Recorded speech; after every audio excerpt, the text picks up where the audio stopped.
প্রথম সার্ভিসে কস্ট গেছে হচ্ছে বাইকের যে সিলিন্ডারটা, এই সিলিন্ডার অলমোস্ট রান করেছে। এটা কিন্তু ব্ল্যাক করা হয়েছে, এটা কিন্তু ওভার স্পিডিং করলে হয়তো ট্যাঙ্ক স্ল্যাপ জরুরি অবস্থায় বলেন যেভাবে বলেন না কেন মাইলেজ পাচ্ছি হচ্ছে।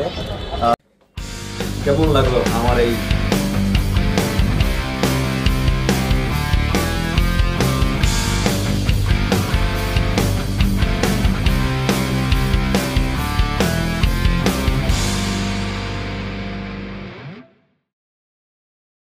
What's up everyone, welcome back to my YouTube channel. Recently বাইকটা অ্যাক্সিডেন্ট করি খুব জোরালো ভাবে ঠিক এই জায়গাটাতে, এন্ড আমার একটা লুকিং গ্লাস অলরেডি ড্যামেজ হয়ে গেছে। আমি ভেবেছিলাম যে আমার এই সাইডটা হয়তো, এই সাইডে কিটটা হয়তো অলরেডি ভেঙে গেছে, বাট আই ওয়াজ রং। বাইকের যে বিল্ড কোয়ালিটি যথেষ্ট ভালো। সো আমি এখন লুকিং গ্লাসটা চেঞ্জ করতে যাব। সিএম মোটরতে ফোন দিলাম এই লুকিং গ্লাসের জন্য। তো এই অরিজিনাল দুটো লুকিং গ্লাস জোড়া যাচ্ছে 5,000 টাকা। তো আসলে এত টাকা দিয়ে লুকিং গ্লাস না কিনে আমি চাচ্ছি আফটার মার্কেট কিছু লুকিং গ্লাস লাগাই, সেটাই হয়তো ভালো দেখাবে।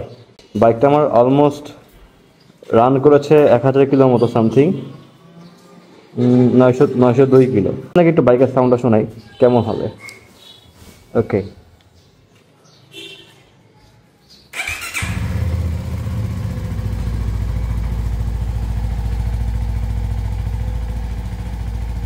দুদিন পর বাইকটা বের করলাম।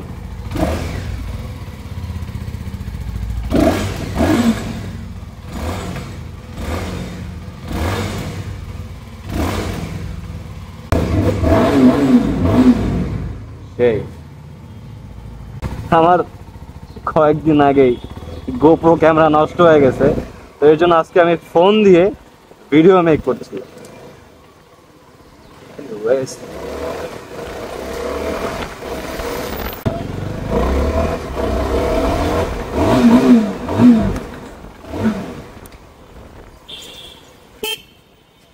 ভালো কথা, আমি রিসেন্টলি আমার বাইকের হর্ন চেঞ্জ করেছি। সিএম মোটর যে হর্নগুলো দেয় ঢাকা শহরে ব্যবহার করার মতো না, তাই আমি এখানে দুটো হর্ন ইনস্টল করেছি। তো সাউন্ড সো গুড।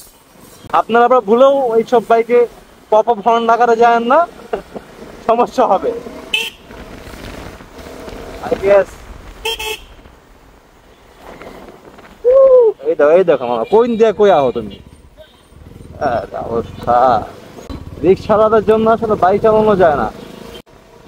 বাইকটা যখন আপনি রাইড করবেন তখন যে এটার একটা ওয়েট 165 কেজি যে একটা বাইক আপনি চালাচ্ছেন, আপনি কোনো মতেই বুঝতে পারবেন না। কারণ এটা এতটাই স্মুথলি আপনি ডান বাম করতে পারবেন যে আপনার না, এটা যে অনেক হেভি বাইক, আপনি রাইডিং ক্ষেত্রে বুঝতে পারবেন না। কিন্তু আপনি যখন বাইকটা কোথাও পার্কিং করতে যান বাইকের থেকে নেমে, তখন আপনার জান বের হয়ে যাবে।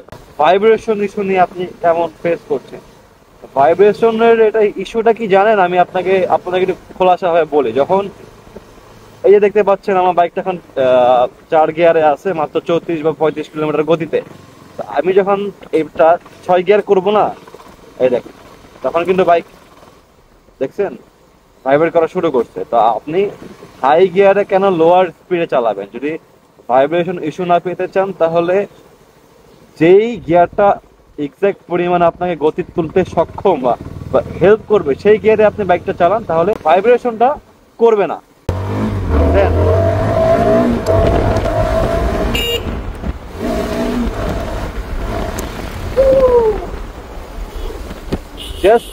Just wow. Just wow. আপনি সিএফ মোটো ম্যাক্সিমাম মানুষের সবচেয়ে আলোচিত কমেন্ট হচ্ছে এটা মাইলেজ নিয়ে। বাইকটা ব্রেকিং পিরিয়ড অবস্থায় মাইলেজ পাচ্ছি হচ্ছে 25-26 এরকমই। আশা করি কোম্পানি ক্লেম করতেছে ব্রেকিং পিরিয়ড শেষ হলে যতটুকু বাইকটা স্মুথ হবে, তাহলে স্মুথ হওয়ার পর মাইলেজ আরো বেশি পাবো ইনশাআল্লাহ। আমরা বাংলাদেশে 155 সিসি বাইক ব্যবহার করে অভ্যস্ত। তো 155 সিসি বাইক ব্যবহার করে যদি আমরা মাইলেজ 30-35 পাই, তাহলে সেক্ষেত্রে আমার একটা হায়ার সিসি বাইক মাইলেজ যদি 25-26 পাই, সেক্ষেত্রে আমি মনে করি খুব একটা খারাপ না। সহনীয়। আর সেকেন্ড যে কমেন্টটা বেশি হচ্ছে সেটা হচ্ছে এটা গ্রাউন্ড ক্লিয়ারেন্স। ডেফিনেটলি এটা গ্রাউন্ড ক্লিয়ারেন্স খুবই খুবই জঘন্য। সিঙ্গেল রাইড করতে গেলে খুব একটা ঝামেলা হয় না যদি সতর্কতার সাথে রাইড করা হয়, তাহলে আদারওয়াইজ ধুমধাম স্পিড বাম্পসের উপর একদম উঠাই দেওয়া হয় বাইক, তাহলে কিন্তু বাড়িটা কিন্তু এই জায়গায় খায় না, বাড়িটা খায় হচ্ছে ঠিক এই জায়গায় যে সিলিন্ডারটা, এই সিলিন্ডারে যে বাড়ি খায়। যদিও এটা যথেষ্ট হার্ড, এবং আমি কথা বলছি সিএফ মোটর শোরুমে যে তারা বলছে সমস্যা নেই, তারপরও ভেবে চিনতে রাইড করাটাই ভালো। এনিওয়েজ, একটা যেটা আমার পার্সোনাল যে একটা মানে একটা ব্যাড ইন্টেনশন ছিল এই বাইক নিয়ে, সেটা হচ্ছে এটার হ্যান্ডেলটা। এখন হ্যান্ডেলটা যদি আমি বসি, হ্যান্ডেলটা দেখতে জোস, খুবই জোস। আমি মনে করতাম যে বাইকের হ্যান্ডেলটা খুব একটা স্টেবল হবে না, বা ওভার স্পিডিং করলে হয়তো ট্যাঙ্ক স্ল্যাপের একটা ব্যাপার স্যাপার আছে, কিন্তু হ্যান্ডেলটা যথেষ্ট স্টেবল থাকে ইভেন রাইডিং অবস্থায়। তো সেই ক্ষেত্রে আমার আসলে ভয়টা কেটে গেছে। বাইকের পাওয়ার নিয়ে কোনো কথা বলবো না, একটু সাবধানে রাইড করবেন। আমি বাইকের ওভার স্পিডিং করতে গিয়ে আমি অলরেডি একটা অ্যাক্সিডেন্ট করছি, কারণ আমরা 150 সিসি বাইক চালিয়ে অভ্যস্ত, আমার এই বাইকটা হাতে আসতে আরো সময় লাগবে। এর জন্য আমি বলবো যারা যারা এই বাইক নিচ্ছেন বা যারা যারা এই বাইক নেওয়ার পরিকল্পনা আছে, আগে আপনারা এই গাড়িটা দেখুন, বুঝেন, আপনার সাথে যে একটা গাড়ির মানানসই রাইডিং এর যে একটা এক্সপিরিয়েন্স সেটা আগে আয়ত্ত করুন। বাইক নিয়েই যে টানাটানি শুরু করতে হবে এমনটা মোটেও করবেন না আপনারা। এই গাড়ি কিন্তু ইঞ্জিন অয়েল দুটো লাগে।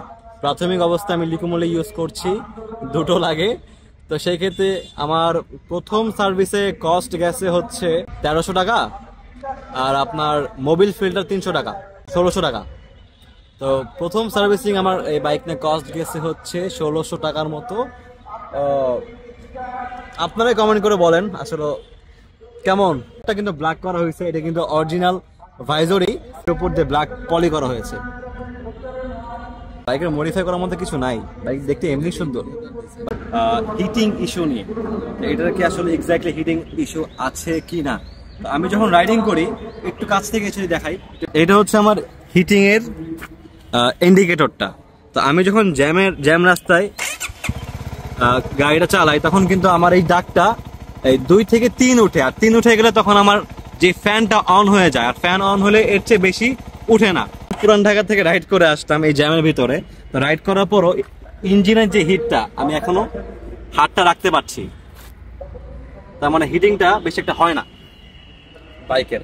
আর একটা কথা হচ্ছে পিলিয়ন নিয়ে রাইড করার মতো এই বাইক না, সত্য কথা। অনেক ভাই তুমি কি বলো পিলিয়ন না? এটা আসলে একটু বসা, এটা একটা আসলে বসাটা একটু টাফ, বাট হেভি মানুষ আসলে পিছনে বসলে এটা আসলে, আর সিটটা যেহেতু এটা আসলে ফ্যামিলি রাইডের জন্য না, তারপরে কেউ যদি করে তাহলে আলাদা। টোটালি সিঙ্গেল রাইডের ফান টু রাইড। বলতে চাই যে আমি রিসেন্টলি অ্যাক্সিডেন্ট করলাম, আমার লুকিং গ্লাস অলরেডি ড্যামেজ। ঠিক আছে, অবশ্যই স্টক অনেকগুলোই আছে, তো আমি যে কোনো সময় যে এটা নিতে পারবো, কোনো সমস্যা নাই। 2500 টাকা হচ্ছে সিঙ্গেল। তো আমি মনে করি সিএফ মোটর কোম্পানি থেকে বলতে চাচ্ছি যে আসলে পার্টসের যে ব্যাপারগুলো একটু যদি কম রাখা যেত, তাহলে কিন্তু আমাদের মতো ইউজার যারা আছে তাদের জন্য খুবই ভালো হইতো। আর এই ছিল আজকের টুকটাক স্পেসিফিকেশন। ওভারঅল আমাকে কোশ্চেন করা হয় যে বাইকটা আসলে আপনার ক্ষেত্রে আপনি কতটুকু ফিল করছেন, আপনার জন্য কেমন। আমি যথেষ্ট স্যাটিসফাইড এই বাইক নিয়ে, যথেষ্ট মানে যথেষ্ট। শুধু গ্রাউন্ড ক্লিয়ারেন্সটা ছিল আমার জন্য মেজর, আদারওয়াইজ পারফেক্ট লাগছে আমার। কেমন লাগলো আমার এই প্রেজেন্টেশন? যেরকম লুকস সেরকম এফিশিয়েন্ট, সেরকম ফাস্ট। যদি বাইক ভালো লেগে থাকে সিএফ মোটরতে আসবেন, বাইক দেখবেন, অবশ্যই বাইক ভালো লাগবে। আমি ব্র্যান্ড প্রমোট করছি না, আমি বাইকটা নিয়ে যথেষ্ট স্যাটিসফাইড। সেক্ষেত্রে আর কি এগেইন একটা কথা বলতে চাই, ডেফিনেটলি বাইক রাইড করবেন সতর্কতার সাথে, much more faster than others bike, that's why. So be careful, ride safely. Thank you.